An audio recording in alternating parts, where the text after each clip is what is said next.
berikutnya adalah Prof. Burhan. Tapi sebelum Prof. Burhan mungkin ada catatan menarik tadi bahwa the new kekuatan politik gitu, yang selama ini kita ngebahasnya itu tidak terlalu di permukaan gitu ya, tapi ternyata sama Dr. Alvan tadi, Bang Alvan dibawa ke permukaan bahwa itu nyata gitu. Kalau memang kajian di Orde Baru ya Pak ABRI sekarang berganti menjadi yang lain, termasuk tadi MK seperti itu. Nah, pembicara terakhir adalah ya tentu saya tidak usah perkenalkan, setiap hari kita bisa lihat beliau, Profesor Burhan Nudin Muhtadi, pendiri atau direktur eksekutif Indikator dan juga dosen ya Pak, dosen di UIN Syarif Hidayatullah. Nah, mungkin satu pertanyaan sebelum Prof. Burhan adalah bahwa kalau kita di ilmu politik itu mengenal ada teori sistem ya, dari Almond segala macam, terus kemudian behavioral politik. Nah, ada beberapa pakar, terutama di Barat, mengatakan bahwa sistem politik itu lebih penting daripada para individu. Jadi istilahnya kalau setan dimasukin ke sistem politik yang sudah benar pun, dia akan menjadi sedikit lebih baik. Sebaliknya, manusia yang baik dimasukkan ke sistem yang tidak baik, maka dia bisa berpotensi untuk melenceng. Nah, mungkin Prof. Burhan bisa mengawali dari situ untuk kemudian data-data beliau yang terutama tentang vote buying menarik juga itu. Terima kasih. Silakan Prof. Ya, terima kasih Mas Zainal. Assalamualaikum warahmatullahi wabarakatuh. Selamat pagi, salam sejahtera buat kita semua. Pertama-tama saya ingin mengucapkan tahniah, selamat atas berdirinya Politics and Colleagues Breakfast. Dan satu lagi, selamat atas launching buku Bang Doli Kurnia Tanjung. Jadi jarang politik kita akhir-akhir ini itu dipenuhi dengan gagasan. Jadi kita perlu mendesakkan agenda, ide dan gagasan dalam politik kita seperti yang dulu pernah diinisiasi dan dipelopori oleh founding fathers kita, founding parents kita. Jadi kalau kita ingat zaman-zaman BPUPKI, sampai sekarang arsipnya masih tersedia dengan baik di Gedung Arsip Nasional. Itu diskusinya luar biasa, mengutip karya-karya Babon seperti Marx, kemudian Durkheim. Coba kalau kita baca perdebatan Syahrir dengan politisi dari Partai Katolik Indonesia, itu luar biasa. Kita memimpikan politik kita belakangan itu ramai dengan gagasan, dan karenanya setiap inisiasi atau ijtihad dari politisi kita untuk memasukkan ide dalam perdebatan politik mutakhir itu harus kita apresiasi. Dan Bang Doli dengan dua kegiatan, satu adalah pendirian Politics and Colleagues Breakfast, yang kedua adalah buku ini, itu menjadi salah satu cara untuk mendominasikan gagasan dalam politik mutakhir kita. Di politik bukan hanya diskusi di smoke filled room yang tertutup, tapi diskusi menjadi sangat terbuka dan siapapun boleh untuk ikut berdialog.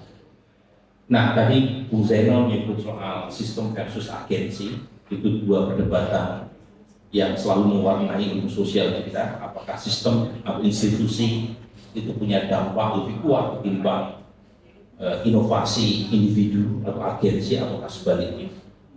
Yang satu berakar dari pemikiran Durkheim, yang satu lagi yang berbasis agensi biasanya merujuk pada Max Weber.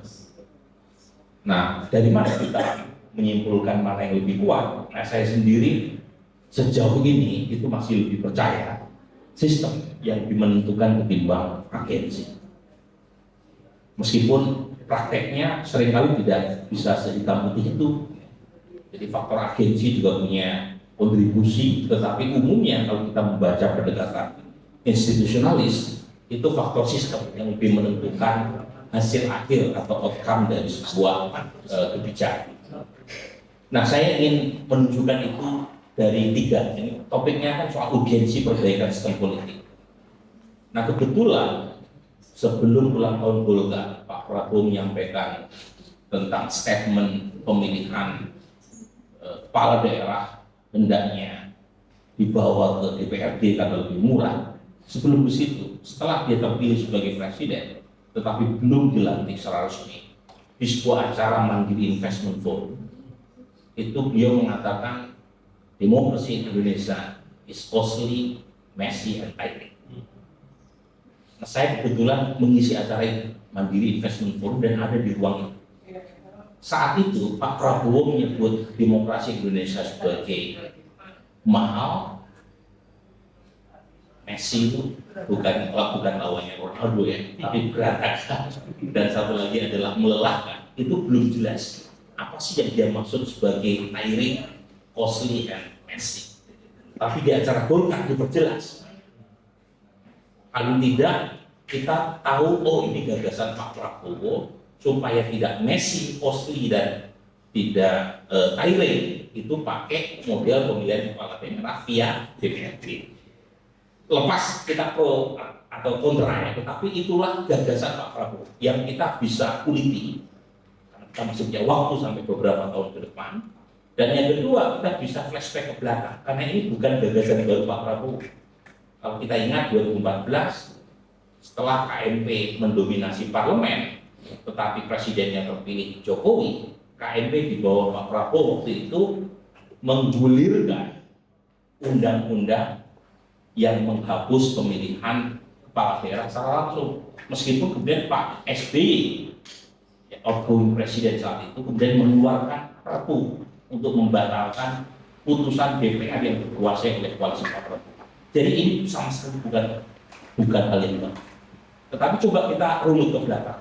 Apa sih yang desain sistem pemilu, apa sih yang selama ini dilakukan oleh kita? Pertama, sistem pemilu yang basisnya inisiatif politisi di parlemen. Salah satunya adalah penghapusan pilkada secara langsung seperti yang tadi saya contohkan. Jadi orientasinya adalah pragmatis. Nah, karena ini inisiatif dari politisi di DPR, seringkali model sistem pemilu yang didesain oleh politisi itu ada dua.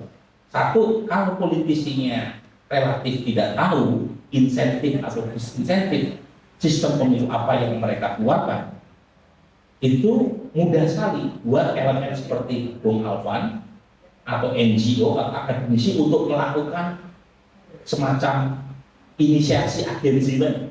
Ini saya contohkan awal reformasi. Awal reformasi, beberapa kali saya tanya sama kawan-kawan senior saya, sering diundang dalam RPDU zaman itu banyak politisi kita itu yang tidak tahu persis model proporsional tertutup apa, model proporsional terbuka apa keuntungan buat mereka. Dan karenanya saat itu banyak sekali inisiatif kelompok civil society yang di-approve sama DPR tanpa riset. Makanya amandemen Undang-Undang Dasar waktu itu mudah sekali masuk. Tetapi model seperti ini belakangan sudah tidak laku karena politisi kita, apalagi yang di Komisi 2, pintar-pintar. Jadi mereka nggak mau lagi tanda kutip di full sama akademisi atau NGO. Mereka bermain dengan ruang pemikiran mereka sendiri, termasuk apakah ide untuk mengurangi district magnitude, untuk mengubah dari proporsional terbuka ke tertutup, untuk keserentakan itu menguntungkan atau tidak. Kalau ilmu politik menyebutkan istilah motivation, outcome motivation atau tidak, itu mereka pikirkan. Itu yang pertama. Yang kedua, ada model desain sistem pemilu berbasis akademik, evidence based. Nah ini nggak laku yang kedua. Termasuk MK sekalipun, kalau mereka mengubah norma pemilu, MK melakukan banyak perubahan norma pemilu. Usia capres-cawapres berubah, keserentakan pemilu berubah, itu yang mengubah bukan DPR tapi MK. Kemudian soal apalagi presidensial threshold dihapus, itu MK. MK sekalipun dalam beberapa putusannya tidak berbasis akademik. Contoh pemilihan serentak. MK mengatakan dalam putusannya pemilihan DPR dan presiden secara serentak itu untuk menyederhanakan partai politik. Dalam rangka apa kata MK? Untuk menguatkan sistem presidensial. Coba cek. Apakah terjadi penyederhanaan sistem kepartian? Sama sekali tidak. Dan kalau kita baca literatur, tidak ada dampak positif penyerentakan pemilu yang bisa menyederhanakan partai politik. Itu tidak ada basis empiriknya sama sekali. Dan kebetulan sejak pemilu serentak dilakukan, jumlah partai politik di DPR kita, efektif numbers of parliamentary parties, juga masih tinggi, 7 sampai 8. Artinya pemilu serentak memang dari awal tidak bisa diharapkan untuk menyederhanakan sistem kepartian. Kalau misalnya asumsinya untuk penguatan sistem presidensial, lagi-lagi kita nggak baca buku. Kalau kita baca buku, sistem presidensial di dunia salah satu yang paling kuat adalah Indonesia. Ngapain kita perkuat lagi? Itu namanya kita kasih amunisi buat presiden yang sudah kuat, dan itu malah membahayakan demokrasi. Jadi kalau kita baca literatur, keserentakan pemilu itu dampak positifnya cuma satu, itu yang sudah terkonklusif, sudah menjadi ijma ulama. Apa itu? Meningkatkan partisipasi. Itulah dampak positif keserentakan pemilu. Dari mana kita belajar? Dari Brazil, dari Argentina, dari Meksiko. Udah ada datanya. Yang lain itu masih kabur. Bahkan tidak ada jejak. Nah itu ya, jadi artinya keserentakan pemilu kita perlu evaluasi. Apalagi data terakhir saya, entah lagi dimuat sama Leiden, keserentakan pemilu punya dampak peningkatan politik uang secara masif. Jadi makin bertambah dampak negatif penyederhanakan pemilu, selain tadi gagal menyederhanakan sistem kepartean, gagal melakukan efisiensi. Jangan lupa ya, salah satunya yang disebut dalam putusan MK, pemilu serentak bisa ya mengefisienkan anggaran, tapi hanya aja sama Bang Doli malah mahal. Bahkan almarhum Cahyokumolo sebelum meninggal dia bilang anggaran pemilu serentak malah membengkak. Karena jangan lupa ya, penyelenggaraan pemilu bukan hanya di level pileg dan pilpres, tapi juga rezim pilkada didesain sejak tahun 2015. Itu, jadi itu data empiriknya yang lagi-lagi makin menegaskan. Ada lagi kotel efek, nggak ada juga efeknya. Gerindra justru nomor 3, padahal capres yang merupakan pendiri, ketua umum, ketua dewan pembina, ketua dewan pakar, semua jabatan di Gerindra dipegang Pak Prabowo. Tetapi suara Gerindra cuma hanya 1% di tahun 2024 dibanding 2019. Jadi fact do not carry a feeling. Dan kita selama ini mendasarkan bukan pada fakta, tapi pada feeling. Itu yang membuat tadi desain pemilu kita itu nggak pernah pas. Kalau kita baca buku, ya, untuk menyederhanakan sistem kepartean, yang paling efektif adalah mengurangi jumlah kursi per dapil. Itu namanya distrik magnitude. Sepanjang distrik magnitude kita masih 3-10 kursi per dapil di tingkat nasional, sementara di tingkat DPRD 3-12, selama itu pula jumlah partai akan banyak. Makanya tadi ya efektif numbers of parliamentary parties di tingkat nasional, rata-rata dapil, rata-rata kursi per dapil kita itu 7. Di tingkat lokal rata-rata jumlah kursi per dapil 9. Gimana kita bisa survive kalau misalnya pemain di DPR atau DPRD-nya banyak betul? Karena kalau jumlah kursi per dapilnya banyak, itu memberi insentif buat partai menengah itu untuk hidup gitu. Dia akan hidup untuk mendapatkan kursi sisa. Tapi lagi-lagi kalau kita bicara seperti ini, politisi yang tadi saya bilang tadi itu kan pasti punya soal outcome motivation. Kalau misalnya dirubah dari 3-10 jadi 3-6, yang ketawa ya, yang nangis ya. Akhirnya partai-partai menengah banyak kan menolak. Karena memang dari awal basis untuk melakukan perubahan sistem politik bukan didasarkan pada basis empirik, tapi lebih pada basis tujuannya apa? Saya untung atau tidak? Ya, jadi, kalau misalnya proporsional terbuka dipertahankan, yang untung siapa?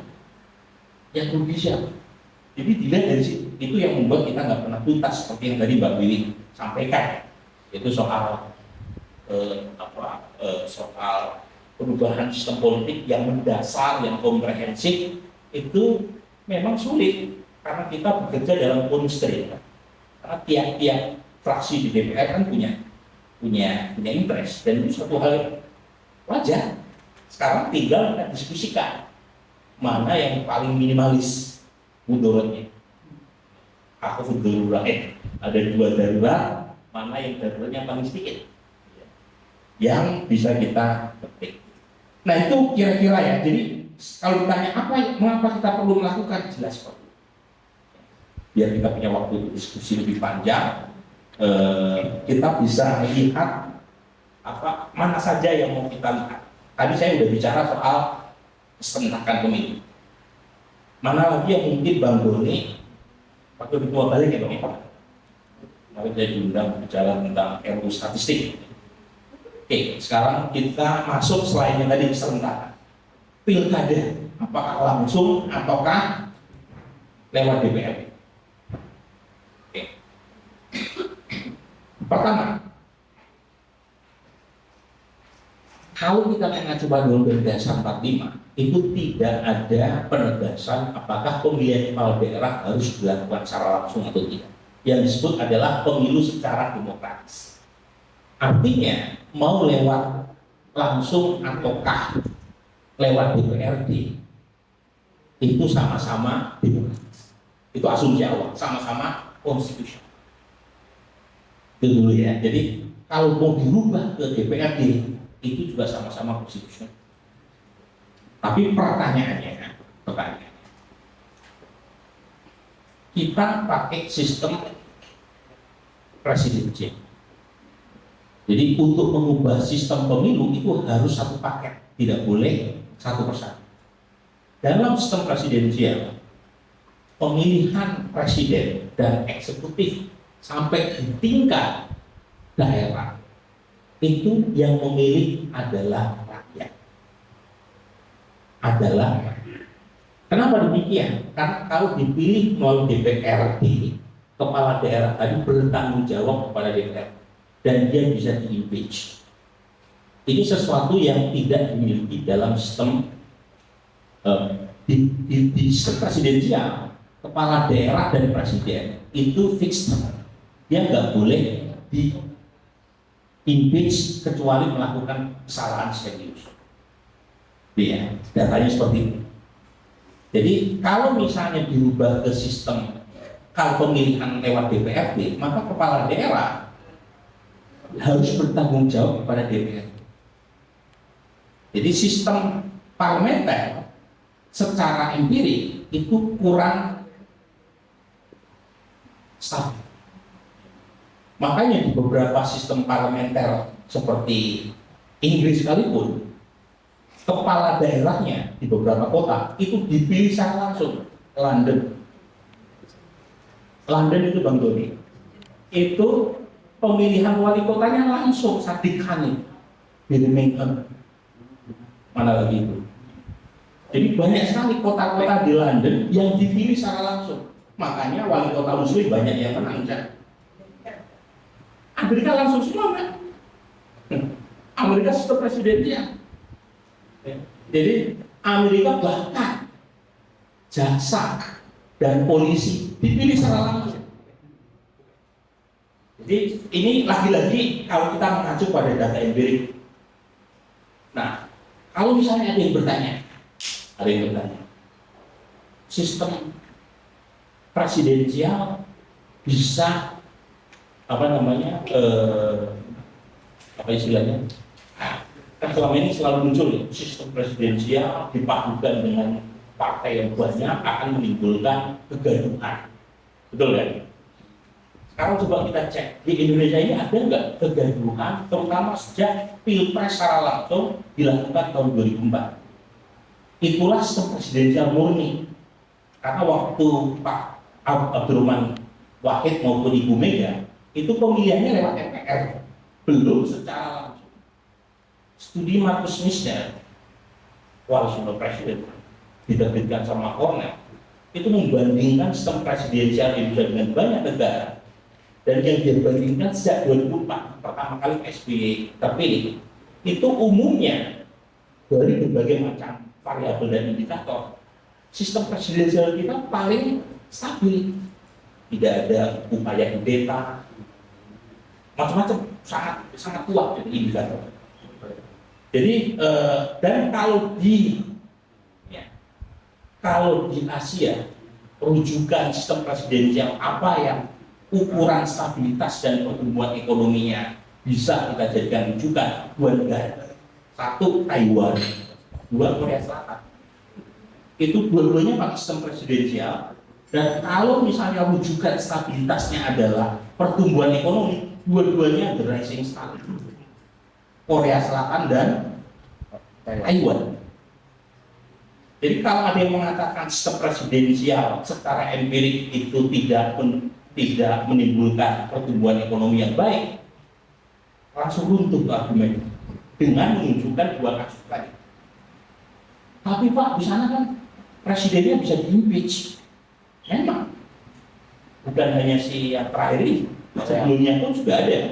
Tetapi apakah proses impeachment terhadap presiden di Korea Selatan kemudian akan mengakibatkan negara atau sistem ekonominya berantakan? Enggak juga. Jadi proses politik berjalan, tetapi institusi politiknya sudah mapan. Itu yang kedua. Yang ketiga, sekaligus yang terakhir ya. Yang ketiga, presidential threshold yang dihapus. Presidential threshold yang dihapus. Kalau kita mengacu pada putusan MK, MK mengatakan setiap partai peserta pemilu, tidak disebut ya peserta pemilu itu apakah lolos PT atau tidak, itu boleh mengajukan capres dan cawapres. Itu putusan MK itu. Titik Anggraini dari Perludem juga mengajukan gugatan ke presidensial threshold ke MK. Tetapi Titik mencoba mencari jalan tengah. Jadi Perludem menggugat presidensial threshold dengan argumen hanya partai yang lolos PT yang boleh mengajukan capres-cawapres. Apa coba kata MK? Perludem gugatannya ditolak. Dia terima gugatan yang diajukan oleh mahasiswa yang betul-betul tanpa syarat. Mau partai lolos PT, mau partai nggak lolos PT, boleh mengajukan capres-cawapres. Artinya, kalau nanti Bang Doni dan pemerintah melakukan siasat untuk menambahkan putusan MK dengan mengatakan bahwa hanya partai yang lolos PT parliamentary threshold yang boleh mengajukan capres-cawapres, itu bertentangan dengan spirit MK. Karena substansinya udah diajukan sama Perludem ditolak. Jadi harusnya kalau misalnya MK semangatnya hanya partai yang lolos PT, yang diterima gugatan Perludem, Perludem ditolak gugatan. Nah ini ya, jadi pertanyaan terakhir, apakah kemudian gimana Mbak? Nah pertanyaan terakhir kemudian adalah, apakah kalau misalnya semua partai peserta pemilu itu boleh mengajukan capres-cawapres, apakah jumlah capres-cawapresnya terlalu banyak atau tidak, kan begitu kan? Nah MK di sini agak kurang konsisten. Untuk menyiasati itu, dia kembalikan ke DPR dan pemerintah untuk melakukan apa yang mereka klaim sebagai rekayasa konstitusional. Jadi ambigu juga. Nah, sebagai diskusi untuk menjawab itu, ini slide terakhir saya. Apakah putusan MK akan menambah jumlah paslon? Ini saya merujuk pada pengalaman kasus Pilpres 2004. presidensial threshold itu cuma 3,5%. Itu ada di aturan peralihan undang-undang pemilu. Jadi di batang tubuhnya itu tinggi sebenarnya 15%, tapi di aturan peralihan dibikin jalan tengah, boleh 3,5%. 3,5% kursi di DPR atau 5% suara. Dan hasilnya 5 paslon waktu itu. Jadi ada bukti sugestif yang menunjukkan kalau presidensial threshold diturunkan, jumlah paslon bertambah. Apalagi yang sekarang dihapuskan. Tapi ternyata dalam kasus 2004, meskipun turun sampai 3,5%, itu paslon cuma 5. Tidak dengan sendirinya masing-masing partai pede untuk mengajukan capres-cawapres sendiri. Ini apa artinya? Ini artinya politisi itu makhluk paling rasional di muka bumi. Jadi meskipun mereka punya tiket, belum tentu mereka pakai. Mereka mikir gitu kan, ini bisa menang atau tidak. Nah, itu kan. Nah, kemudian tahun 2009 kan dinaikkan. Ingat ya, kemudian dinaikkan lagi. Waktu itu saya ingat itu inisiatif Golkar dan PDIP. Buat apa? Buat mengganjal SBY. Jadi SBY menang 2004, wakilnya Pak JK. Tahun 2009 jelang Pilpres, Pak SBY punya indikasi nggak ngajak lagi Pak JK sebagai cawapres. Sementara partainya Pak SBY hasil pemilu 2004 cuma 7%. Hasil diskusi di parlemen, mereka coba naikkan PT jadi 20 hingga 25%. Karena Pak JK yakin kalau maju melawan Ibu Mega sebagai ketua partai PDIP, dia yakin menang. Ibu Mega juga yakin kalau yang maju Pak JK saya juga bisa menang. Yang mereka kedua-duanya nggak yakin adalah kalau Pak SBY maju kita berdua kalah. Akhirnya dinaikkan presidensial threshold jadi 20%. Dilalah kesannya kalah. Kersane Gusti Allah hasil pemilu 2009 satu-satunya partai yang lolos PT hanya Partai Demokrat gitu kan. Ingat ya tahun 2009 kan Demokrat dapat 21%. Jadi itu asbabun nuzulnya soal kenaikan PT. Tetapi kembali ternyata PT yang turun tidak serta-merta menaikkan paslon. Lihat datanya. Kenapa begitu? Karena paslon akan melihat banyak hal. Satu, faktor elektabilitas. Karena nyapres itu mahal. Yang kedua, logistik. Jadi ada banyak yang membuat partai-partai mereka berpikir maju atau tidak, maju atau tidak. Tapi paling tidak, pintu normatifnya dibuka sama MK. Apakah partai menggunakan kesempatan itu atau tidak? Harusnya jangan ditutup kembali pintu itu. Yang penting pintu normatifnya jangan diganjal. Karena pengalaman sebelum ini, Bang Doni, pintu normatif udah dibuka, partai juga tidak menggunakan, tidak memanfaatkan. Apa contohnya? Belum lama, 9 hari sebelum penutupan pendaftaran pilkada, barrier untuk entry pencalonan kepala daerah sama MK diturunkan jauh sekali dari 20 sampai 25%, turun antara 6,5 sampai 10%. Ya kan, tergantung jumlah populasi DPP.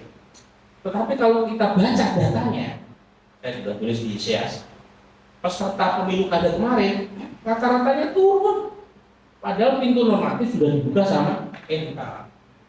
Jadi rata-rata peserta pemilu kada kita cuma 2,8, padahal dulu pernah sampai 6 per daerah itu yang nyalon sampai 6. Terakhir cuma sekitar 2,8, 2,9. Artinya partai-partai juga tidak menggunakan. Nah kalau itu Bang Doli pasti tahu sebabnya. Kenapa calon kepala daerah Golkar banyak yang nggak maju? Tapi intinya, Bapak sekalian sebagai penutup, biar kita punya waktu untuk diskusi, pintu normatif itu dibuka. Apakah nanti partai atau tidak, partai menggunakan atau tidak terserah. Dan masyarakat punya pilihan supaya prinsip demokrasi itu kan prinsipnya adalah kompetisi, kontestasi. Bahkan ya, kalau kita mengacu pada undang-undang Pilpres, meskipun MK menurun penghapus presidensial threshold. Itu kalau misalnya partai tidak mau menggunakan dan mereka hanya mengusung Pak Prabowo, potensi calon tunggal masih tersedia. Betul kan? Masih tersedia. Dan normalnya ada dalam undang-undang pemilu kita, capres tunggal itu tersedia.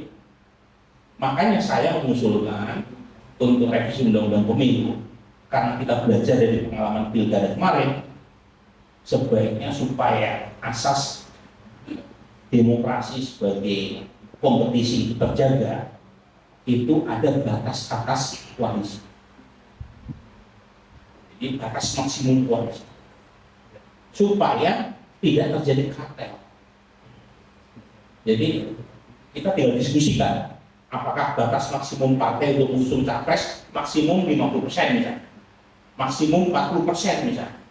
Karena partai-partai kita ini sukanya bergerombol, kartel. Kan itu aneh kan? Partai politik dibikin untuk menyediakan kendaraan buat kadernya, tetapi nggak mau dipakai.